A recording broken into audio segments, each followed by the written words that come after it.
And coming to mental health as well, it opened my eyes to how to relate to my children, not to use the same methods that were used to raise me, to raise my children who are born in this country. The initial thing that happened was I met a young person who I had arrested for carrying a knife. In trying to help this young man, he refused the help because of the uniform I was wearing. I'll see a husband and wife fighting as a police officer, and I go in to resolve it, and I hear what they are fighting about. And sometimes I'm sitting, I'm like, I've been doing this. So I thought to myself that if this boy was my son, how would I go about it? If a young person has issues within themselves and they're unable to tell you because of what they think you might assume based on religion, then you're not really helping your generation.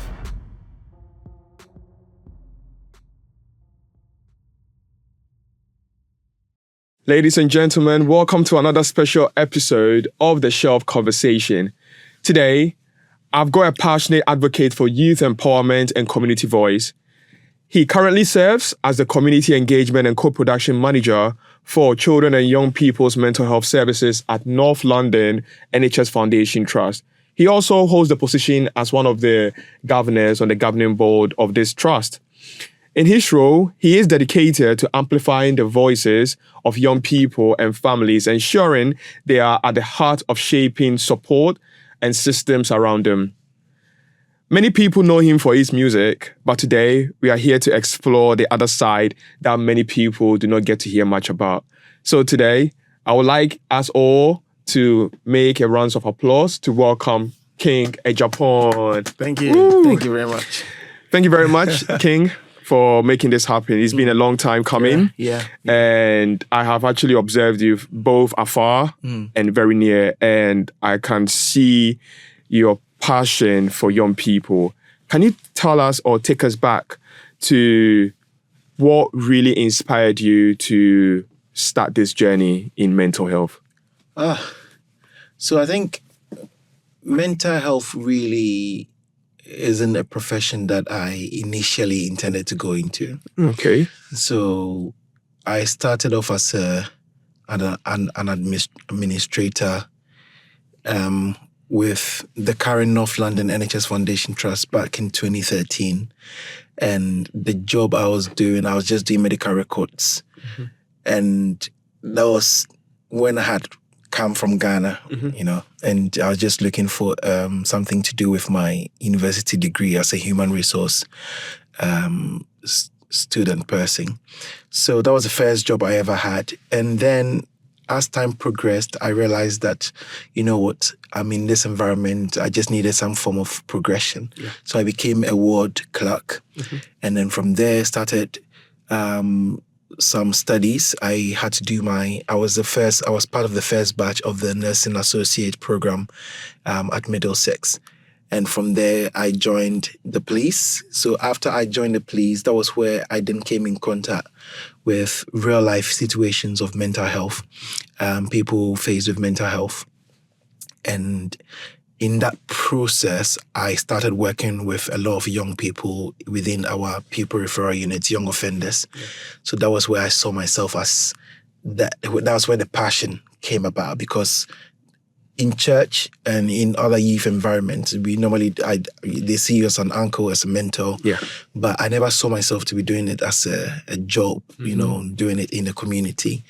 And it was that time that I think the passion was born, that I could actually do this as a mentor, as a role model to young people within our community. So that's how it started. And I think when I found a passion to work with young people, I didn't want to go back to chasing people and arresting people. Yes. I wanted to come back to mental health and, work with children. Yeah. So if I can actually understand, you saw the real problem in the environment as a police working in the community, and you realized that there is a bit of a gap in terms of these young people, and decided that, instead of being there to arrest them after they have actually done something wrong in the community, then you rather play the role of shaping them to help them, if I get it right. I'll tell you the scenarios or some of the experiences that happened. So as an officer, I had been I mean, I was in the force for about almost 4 to 5 years. And was it London Met? Yeah, Okay. in the Met. I was here in Tottenham, Wood Green, Edmonton, and Enfield, and on response for about 2 years. And sometimes you come in contact with young people. So the initial thing that happened was I met a young person who I had arrested for carrying a knife. Yes. And in trying to help this young man, he refused the help because of the uniform I was wearing. So I felt that taking this young man to custody and processing him, normally your shift ends when, let's say, if it's 3 o'clock, someone takes over. When you say 3, is it 3 a.m. or 3 So p.m.? 3 p.m. Oh, okay. So when your shift ends and you had an arrest, there's a possibility another officer takes over the case. Yes. But sometimes when another person takes over your case, it's very difficult for them to have that same, concern for that person who has been arrested. Yeah. So I thought to myself that if this boy was my son, how would I go about it? I would like to approach it in this way. I don't want it to be like any normal arrest. So I wanted to see through. I wanted to go through, get him all the parental concerns, appropriate adult, solicitor. I wanted to get everything done by myself till the end, because I wanted to see it through to the end. To see the transformation. Exactly. Yeah. And I managed to do that. And what it cost me was I had to go home the next morning because it took a longer period of time. Yeah. And later on, this case he was referred to youth justice. Yeah. So I learned more about our pupil referral system. He was in a PRU unit where he wasn't really doing well for himself. So I wanted to be a part of the Safer Schools officers. Yeah. So I went into Safer Schools, applied. My sergeants approved it. We went in there. And then I saw there were a lot of young boys, especially black boys, in our pupil referral unit who, when you go into these schools, it's quite difficult. There's no proper mentorship scheme there. So conversations with them from a policing or an uncle's point of view, I started some conversations with them. And I realized, this is actually my area that I could actually influence young people. I've gone as far to put young boys into music programs as a police officer, where they changed their ways from robberies and they went back to college to study music. So that was where I found that, my sergeants found out that I wasn't doing actual police work because I'll come to shift and then I'll go to the schools. Yes. So it became a problem for me as well. So, really? Yeah, because I wasn't doing the response that I used to. I was more interested in going. But at the end of the day, you are transforming the community, and as a police, it's to protect. So if you are rather transforming the people who are committing the crimes, and they are now taking a good leave, then why should that be a concern? It's true. The mindset was to prevent them from committing crimes. Yes. By so doing, then you're not going to arrest them or give them any form of criminal record. Yes. But then the idea is that you've got other priorities which are equally important to, going to this, working with these young people. But I think I became a bit biased. I was enjoying it too much, and I neglected some of the other duties in going out chasing people. So I told myself, you know what, I think it's about time for me to make a change and do it full time. So that's when I went back to Children and People's mental health services, working with young people with mental health. And now I get the opportunity to work with young offenders who are having some form of mental health illness. So I'm back in the same So it's a full circle moment. Yeah, exactly. Fantastic. Yeah. And the young people, I believe, who are going to listen to this are going to really be appreciative because most often, as you said, wearing the uniform, we've all actually experienced in the news and even on the media as well, how wearing the police uniform automatically makes people tag you as someone they can't trust, even if you're coming from a good place of trying to transform the life of the young person. it becomes a big issue. So, working in mental health and children's adolescents, what are some of the biggest challenges you have actually faced in like that young people are facing right now in the mental health system today? Well, first of all, I think I'll give you an overview of my role within our children and young people's mental health service. So what I do is I work as a co-production manager. So what co-production is we work in partnership with young people who have used our service, those who are still using our service, and also young people who are interested in making mental health better. Yes. So we also work with their parents and carers as well. And then we do some form of co-production, talking with our staff members on how to improve our service. Yeah. What these young people do for us is that they influence our service. They redesign and help us shape our service with their experience, with their lived experience. So in my line of work, I work in close contact with a young person who has got maybe diverse mental health needs and would like to help us in a way that to make proper pathways or proper decisions for other young pertaining people to their health and for other young people as well. Initial challenges with co-production, I think nationwide, has been that sharing of power between staff members and a young person. Because you, for instance, have gone to study for almost maybe 6 years to become a consultant or a doctor, and you know what is best for your patient who is probably suffering from ADHD. But then this young person now has a say and wields power, equal partnership to say that when you do it this way, this is how I prefer it. And I believe this is how other young people will prefer it too. But at the back of your mind, you're saying, I didn't go to university with you. I've got a PhD. You know nothing about what I'm trying to say. But that is where the challenge is. That's where the struggle is. However, it's costing various NHS a lot of money creating a form of pathway where it doesn't benefit the service user. So this is where co-production comes in. So that has been most of the challenge. But I mean, true to say, my organization, the North London NHS Foundation Trust, has seen it. They've seen the importance of co-production, and that's why I'm in my role today. And I mean, I've been on international platforms where we've spoken about challenges of co-production, where our organization has come first when it comes to being intentional about what good co-production is. And you've actually won an award for it with your team. So congratulations recently for being recognized for the work that you're doing, because as I made mention in the introduction that I've been following the work, and behind the scenes, we've had a conversation when you wanted to make the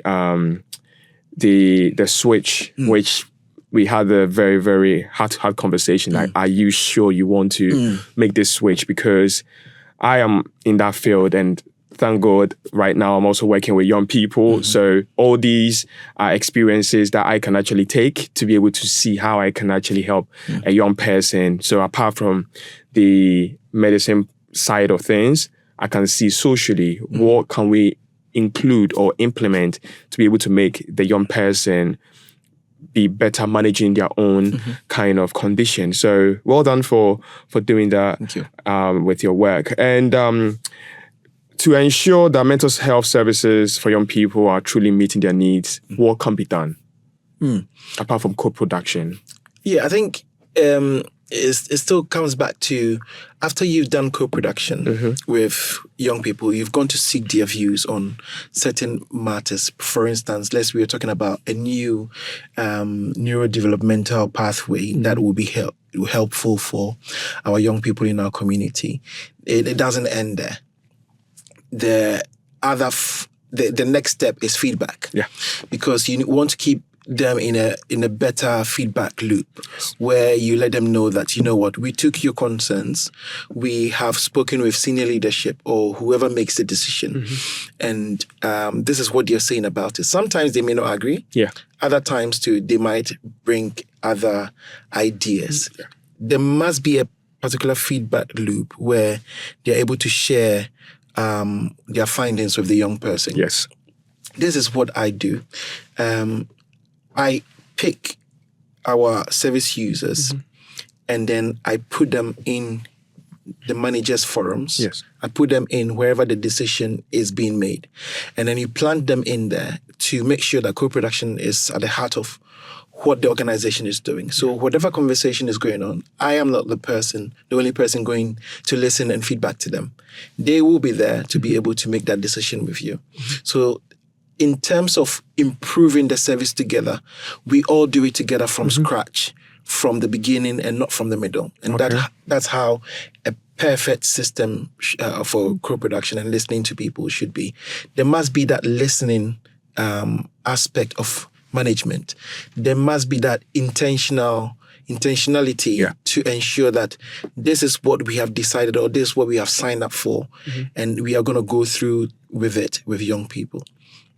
We've gotten to a point where we are including young people in interview processes. Okay.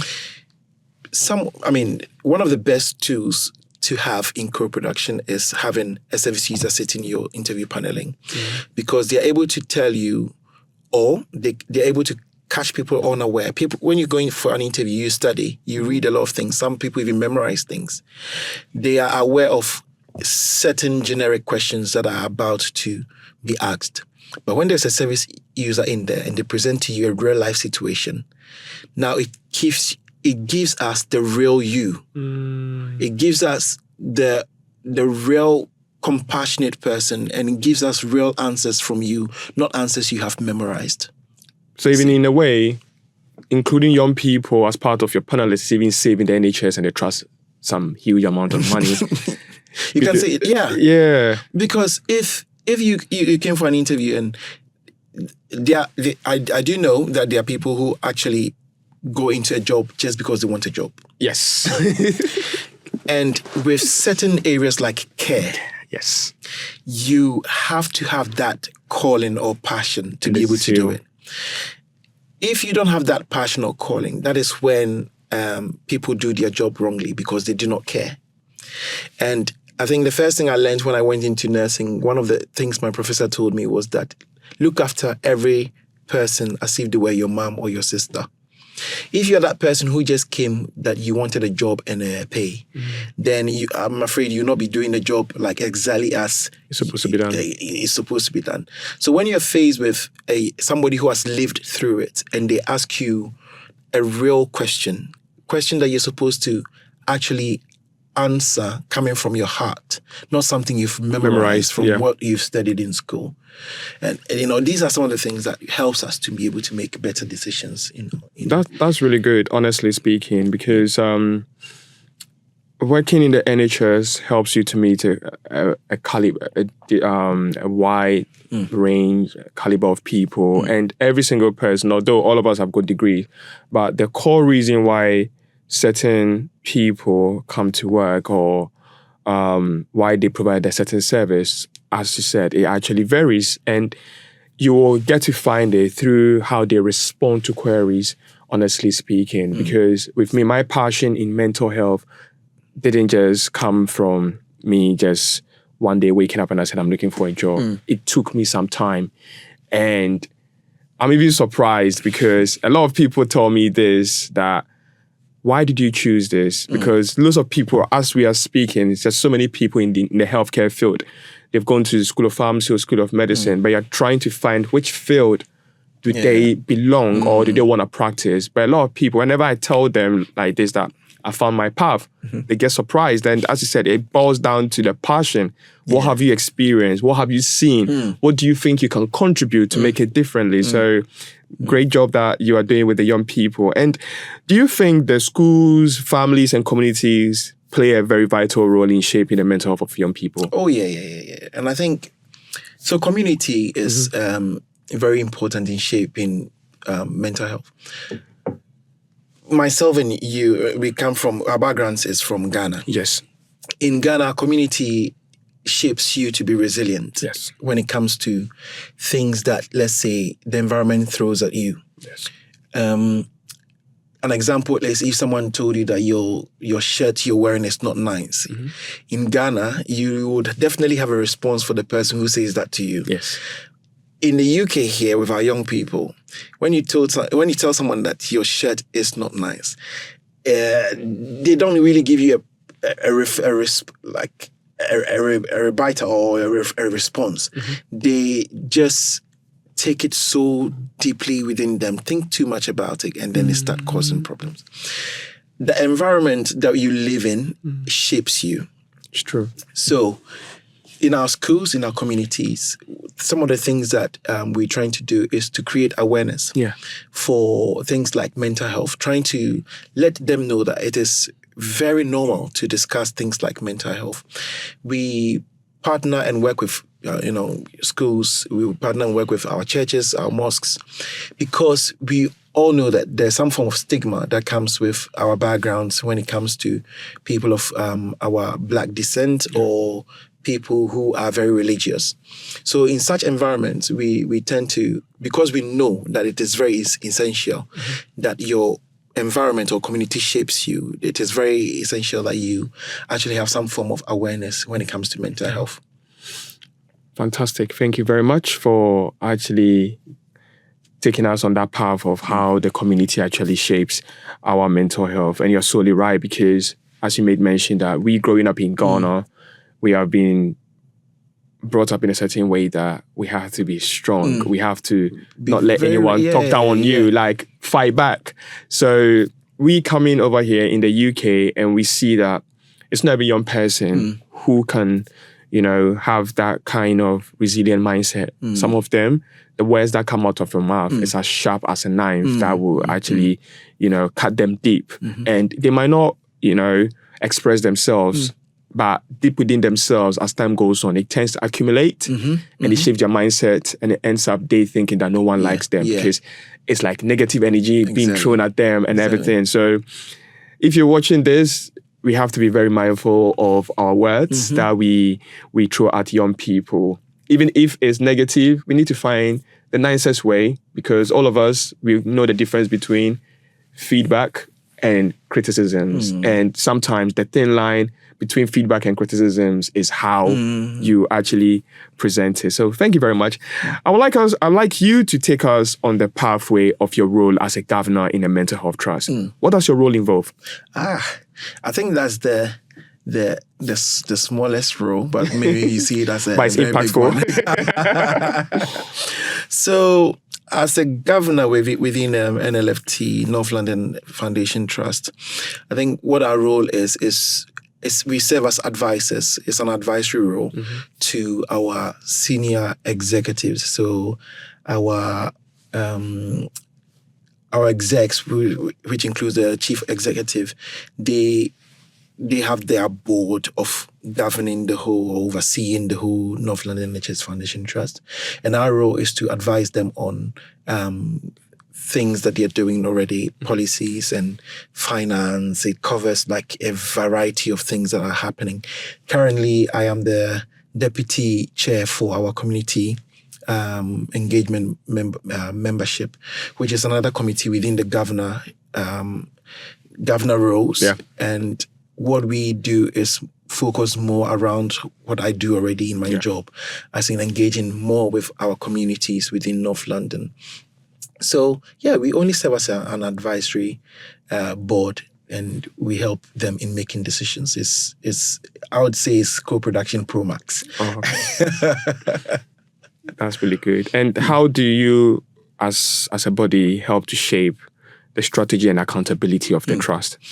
So, I mean, it's basically whatever decisions that are being made, they come to us, governors, and then present it to you transparent, very transparent. And they tell you, this is what we're doing. This is the amount of money we are spending. This is the new course of action we want to take in the coming years. We would like to purchase this. We would like to do this. And then they present it to the board, and then everybody sort of scrutinizes it. We go through it. And then we then offer that advice that we think that everybody comes from a different expertise. So someone might be an expert within nursing area, another person from a community background, another person from a policing background. Yeah. And then we all put ideas together to see what will work best for the organization. So on a normal day, I mean, you go to a meeting, they present to you the financial budget or what has been spent over the previous year. Yeah, And then you can have a discussion about how best we can improve towards that. Fantastic. And in your view, how do you think that if you're assessing a variety of trusts as a governor, what actually stands out for you that this particular trust is serving the community? I think a trust that is more, I'll go back to my foundation, a trust that listens to its people. Because you can't just do things tunnel visioned and doing it for your own self. It has to be a trust that listens to its people. And I must say that, once again, my trust is really thriving. And, when it comes to things like this, they listen. And then the good thing about it is that they do. They listen and then they do it. They put actions in place and then make sure that it is done and it is done well. Another thing I would say about a trust that is actually doing a good job would be getting, because the NHS is now trying to move into the community. Yes. From hospital to community, which is part of the 10-year plan. Exactly. So now, I think one of the things I would put down for NHS who are doing well is involving digitalization, making sure that things are more easier to for access their staff members in particular, because staff members are crying. Staff members are saying that they need help, especially consultants and nurses, things that write their notes for them. Pharmacists. Exactly. We need to start shifting to those digitalized areas. And I think that will be more beneficial for our NHS trust moving forward. Yeah. And I'm happy that you've brought that side of the NHS 10-year plan, because throughout this whole year, I've attended conferences trying to understand what can we do. And I'm also happy that you brought about one of the key areas that the digitalization can help is how we actually write our notes. Because sometimes you can spend a quite lengthy time with a client or a young person who is being diagnosed with a mental health condition. Because you want to prove to yourself that you're a human being, you tend not to write anything. You just want to have a verbal conversation. But by the time that the young person goes, your interpretation, or you might have actually lost tons amount of the information because you didn't make notes. Exactly. But in front of the young person, if they see you writing notes, they may think you are taking account of their of their life, which does not even make it convenient or suitable for them. Yeah. So there was this app. I stand to be corrected, but I think it's something like My Notes, which basically, apparently, if it's installed on your laptop, it's kind of like an AI generator. So all the conversation that you're having is summarizing, which right now a lot of people are using it. So I think that would help to make it much easier that this digitalization is not here to take our jobs, but is rather here to, reinforce what we are doing and also complement the job that we are doing to make it be much easier. It makes it easy. I think I've seen a demonstration of what you're talking about. I went for one of these workshops and you've got it installed on your laptop, and whilst you speak with them, it takes the notes. Yes. And then the beauty about it is after you've finished, it compiles everything, and you can create one that can send, let's say, to your secretary, a letter for the next appointment. Exactly. And it can create the notes of your session as well. That goes to whatever system you use. We use the Rio system. And then I use Rio as well. Okay. And then it could also create a different version that could actually go to the GP. So instead of wasting much time for, let's say, an admin or a secretary or yourself to type things that goes to secretary to be sent to for appointment, to be sent to pharmacy, to be sent to GP, wasting the time to draft all these 5 things, you could actually get to that, AI or the digitalized tool to be able to do that for you. And I think that should make life easier. Fantastic. If you're an NHS professional or NHS member of staff listening to this, if you think this is something that you would like to be implemented, leave a comment within our comment section. And together, Wes Streeting, who is our health secretary, may, put that into account to make our life easier, because notes taking takes a major period of our time. So we have actually talked about your role as a governor, co-production, and also as someone who is working in a mental health trust. And from the beginning of our conversation, you made us aware that you are coming from a background in policing, and even prior to policing, you came from nursing, which actually involves working with humans, because with nursing, it's about care. Policing too is about care to a certain degree. And right now you're working in a mental health trust as a governor, which also involves care. How has that actually helped you with your approach when it comes to leadership in mental health trust? Wow, that's a very good question. So I think I believe that I was supposed to go through all those experiences to be able to gather the expertise to deal with any human being I meet, not in my workplace, but even in my daily life. Yes. So, as I said, my background is actually in human resource management. And one of the things that one of the things I learned when I was my first year was the human institution is the most difficult one to actually, please or work with. Facts. It's one of the things that I learned initially. And then I think in my course, what I learned was how to deal with people. And I believe in myself that I could actually work with anybody, no matter who you are, no matter what personality you have, because I have nurtured myself and studied that much and practiced it. And I think at the point where I am in my life right now with the current experiences, I can really say that I can work with anyone. Looking from working in, so I worked in the forensic sector, which was back in Chase Farm. And these are people who have mental health, but then have come in contact with the justice system. So their place is not a prison, but their place, they've been put in hospital for some form of investigation to go on. And then sometimes they go from hospital to the court, and then, all that. And I have worked with service users from those environments, and they present a different, a different way that you could actually relate with them. I've learned that. And then I have transitioned in going into policing, and policing exposes you to a variety of personalities and diverse cultures, different people from different backgrounds. And you need to be very a people's person, or a very patient person, to be able to work with people from all backgrounds, especially in London. And especially someone coming from my background who grew up in Ghana. I did not grow up in this country. And growing up in Ghana, I have lived different, I've lived according to different ways of how I should approach people. And then you come to London, you think you're only going to meet British people. You're meeting the whole world. Because London, it's a melting pot. Especially North London. The whole world is here. So you don't also choose the people or the group of people you're going to work with in your life. Every day is different, like they say.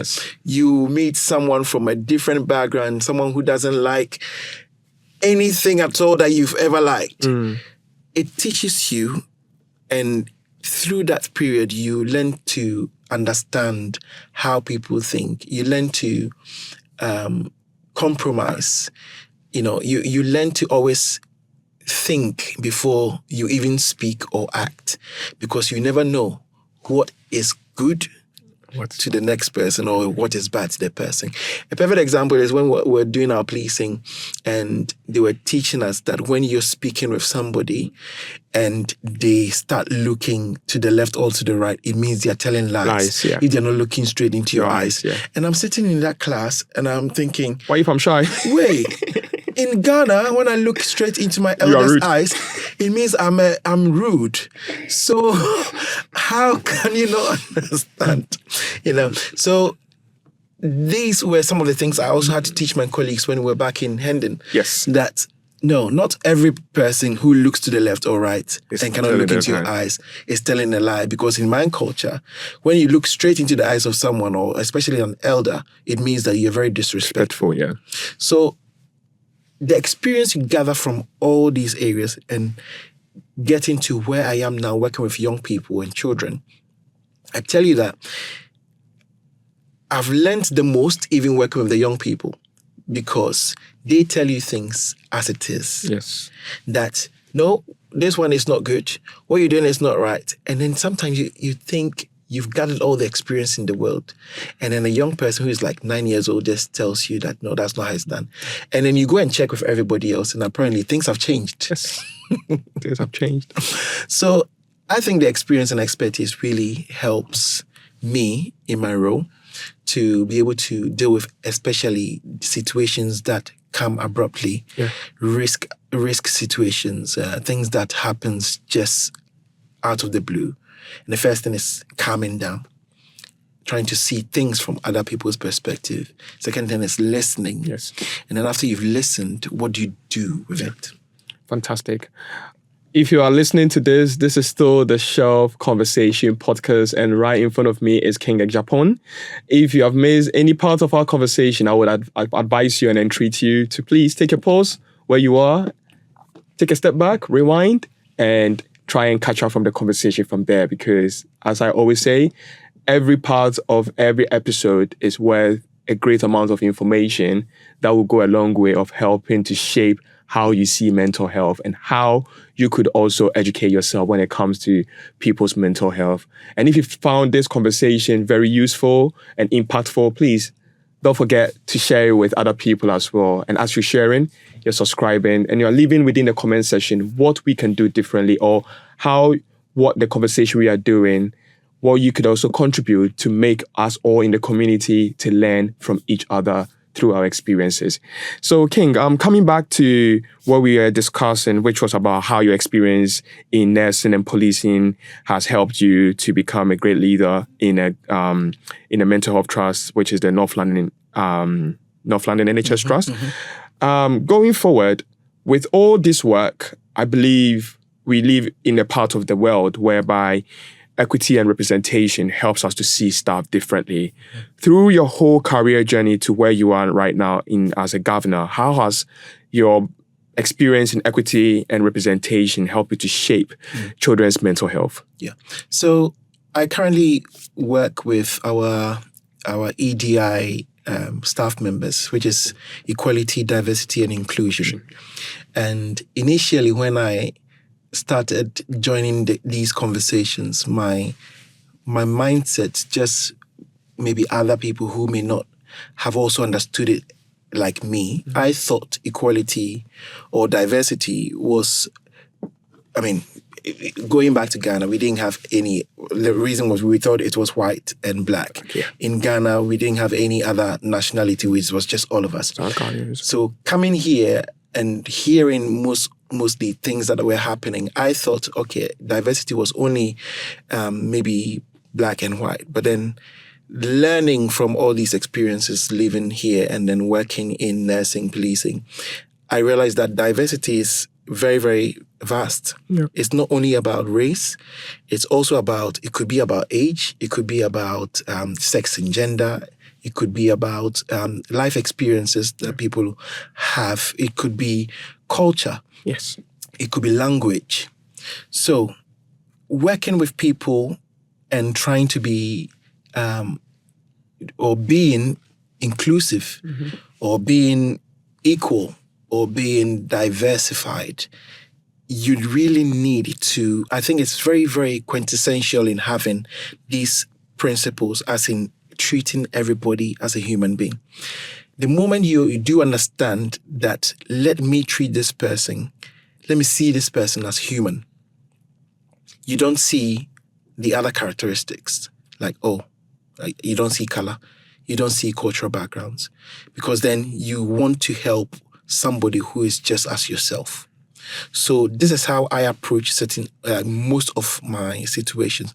And I think it's something I've done over a period of time in my pleasing career, that was one of the principles I had, that I have to see you as human. Yes. I have to see you as my brother or my sister or my mom. So the moment I see a situation or I come in contact with a staff member or a young person or even a parent, I really do not see their backgrounds. All I see is this is another human being that I have to work with. And you have to understand that everybody has got their own diverse characteristics. It could be their language and culture. It could be how they understand a particular thing.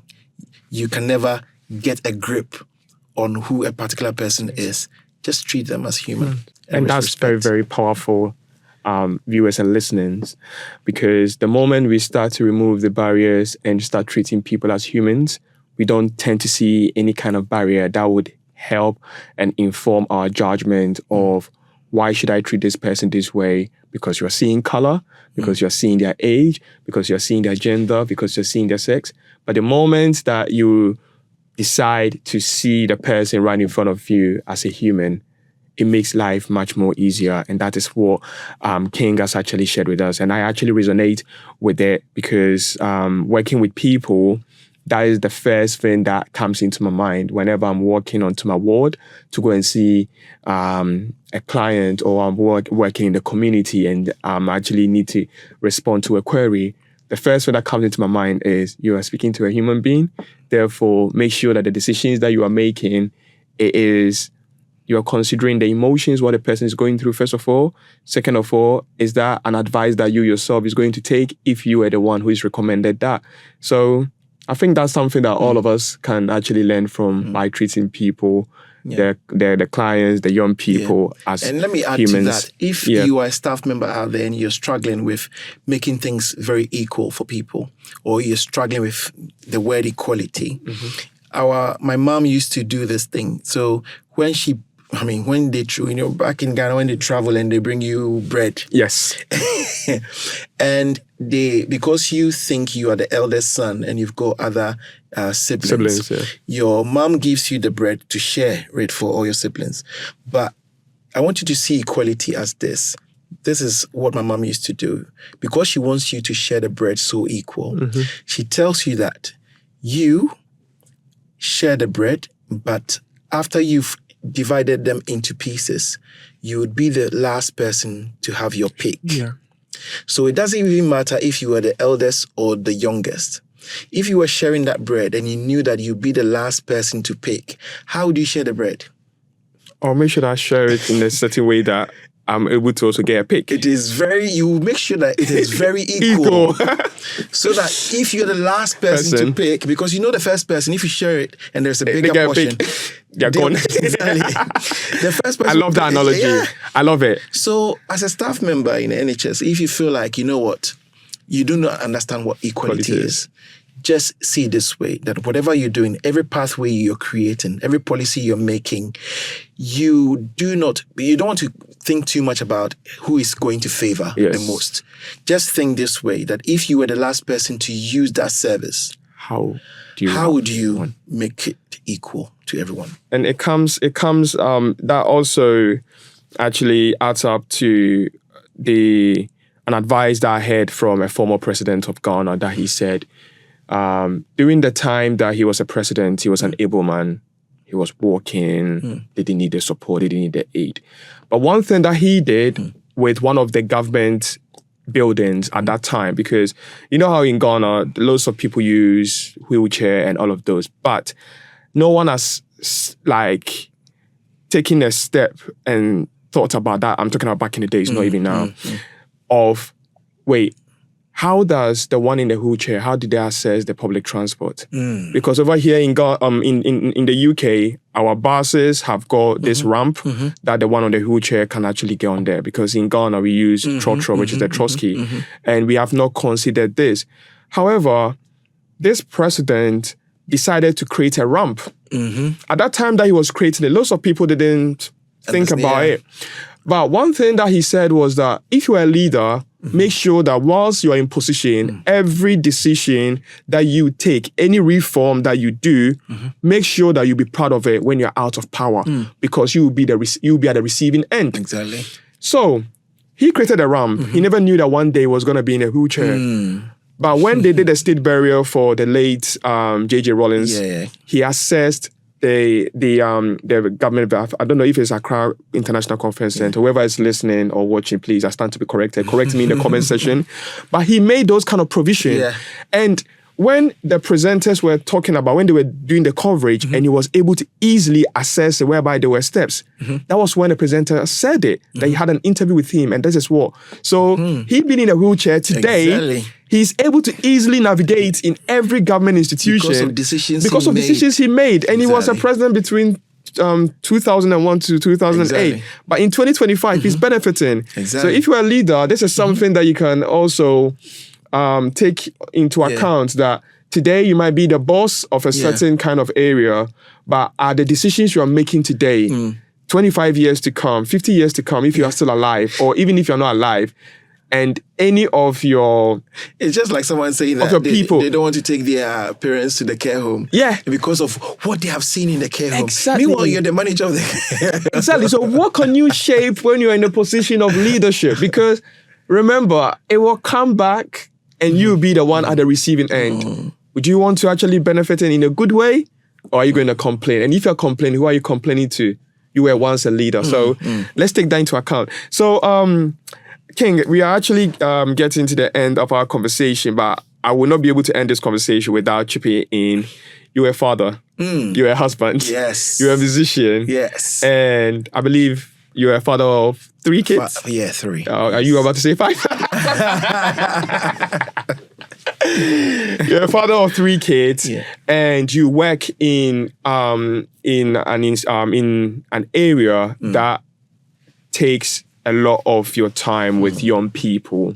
When you are in this environment, does your decision that you take based on how you interact with your children at home?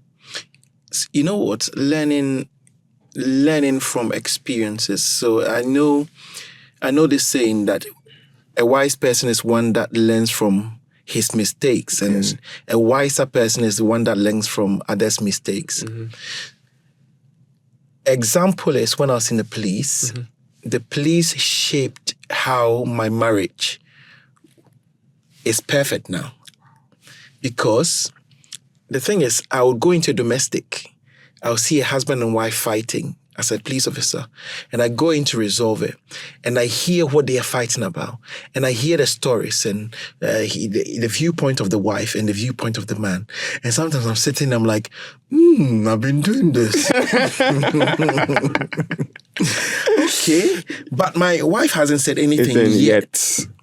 So I go home a better man, using the experiences of where I went to today, because I couldn't believe that people were actually fighting, and, it went to that extent of maybe an arrest or something.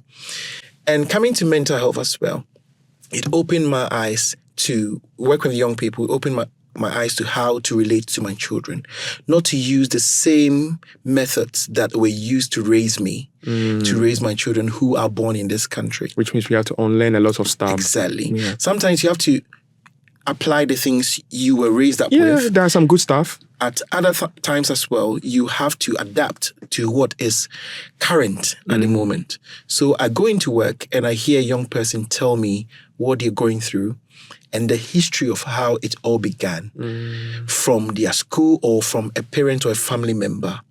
It makes me very aware that this is how we should actually use that to advise things in my home.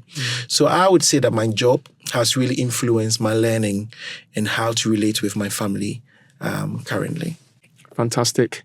And viewers and listeners, this is where time will actually take us to. And I have really loved the conversation, King, because I've learned a lot, because a lot of people know you as a musician. And sometimes this is the side that is better that we talk more about, because I know your music, you use it to influence people in the gospel and also influence people to also become better Christians as well, which is something great that you do and you continue to do as well, which is fantastic. Well done.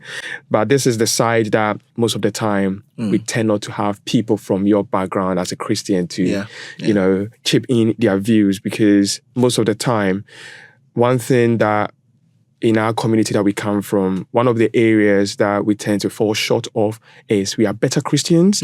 However, when it comes to like raising young people, there's also sometimes a shortfall. Henceforth, there might be a young person raised in the church. However, as the time goes on, you see them actually divert out of the church because they start to see themselves that church is not enough. As a Christian and as a musician, what would you say can be done better to be able to help young people who are from the Christian background? I think we shouldn't focus too much on religion in our Christian setup. First of all, let's see ourselves as a family, a community that have come together, having one common belief. But if it's Christianity or if it is Islam or whatever religion you're in, see yourself as a community, people who have come together as a family, and then look past the religion and then look at what the person is presenting. If a young person has issues within themselves and they're unable to tell you because of what they think you might assume based on religion, then you're not really helping your generation. You're not really helping the young people. If the child is unable to talk to you about, let's say, things around sex, because they think that your mindset when it comes to religion, you might rebuke them that don't talk about it, then you're doing the wrong thing. We are Christians, but at the end of the day, we're living in the world. And then things of the world really affects us, really. And it affects our children. And we assume that all our children are Christians or Muslims without thinking that probably they may not have accepted it yet. It is what you are doing that is being, imposed on them. I had not accepted Christ as my personal savior when I was living with my dad, who was a whole bishop or a whole pastor, until I went to university and I encountered him for myself. So all the times that my dad was thinking, oh, my son is this, I wasn't the son that he knew. And I couldn't talk to him about certain things because I knew he would approach it from a religious angle. Pray about it. God is going to solve it. But you're my dad. I need advice from you. You've lived it. You've got a lived experience. You're able to tell me, choose this, or even not to tell me what to choose, but at least provide me with advantages and disadvantages, and it can aid me to make my choice. So I think our leaders, faith leaders, should be able to help our young people to make informed decisions, not you imposing religious stuff on them first. Approach things as human beings, as how the world is treating things now. And then later on, you can, Thank you. And that is a very beautiful way for us to actually end our conversation. But before you go, where can we follow the good works that you're doing on social media? So with music, on social media, I'm on there as Afri David, AFRIY, and then David. So today I've got a song out today. So it's on Spotify, it's on YouTube, it's everywhere. So people can feel free to go and listen to it. What about Instagram?